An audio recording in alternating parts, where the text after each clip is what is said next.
All right, Matt, our second fight on the main card, Bellator 229, coming at us live this weekend from Temecula, California, the lovely Pechanga Resort and Casino. Listen, I know nice this time of year. Andy Nesbitt, big fan of the show, and we've had him on quite a few times. He's a big fan of Pechanga. I can tell you that much. He's also a big fan of Bahaba, and I think he'd be a big fan of Bahaba. This second fight on the card. You have Keri Taylor Melendez. You're going to recognize her from that last name, of course, the wife of Gilbert Melendez. She's taking on Mandy Polk, and listen, it's kind of a tale of two different fighters here, because you look at Polk, and yeah, I mean, her record at 6-4 isn't great, but she has won her last 3 fights, all of them by first round submission. There's a bit of a caveat to that, though. The only thing, she's never beaten a fighter with a positive record, and she has had losses to good fighters in the past.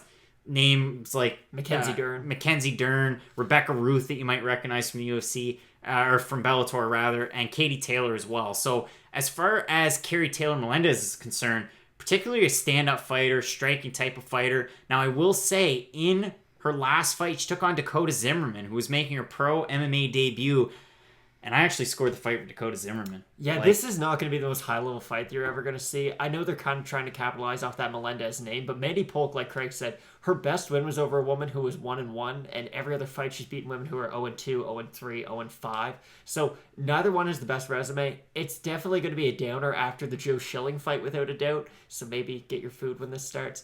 But yeah, I'm going to pick Melendez just because I refuse to pick Polk. So yeah, that's really it. That's all I've got. It's really, it's just a tough one. It's a tough one to try and pick. I mean, I was surprised how good Dakota Zimmerman looked in the fight against Melendez. I picked Zimmerman to win that one. It was a split decision win for Melendez. It was kind of sketchy. Since then, Zimmerman's won her last fight. I'd like to see her more in Bellator. And again, she's only had 2 pro fights. But as far as this one's concerned, yeah, I'll take Melendez as well. It's a really tough one to try and pick. If you're paying attention to this video, I mean, kudos to you, and I appreciate you. Yeah, exactly. But yeah, Bellator 229, it is a great card. There's 7 post-limit fights. This is a bit of a sleeper, though. We're going to get into it. 2-minute breakdowns. Here we go.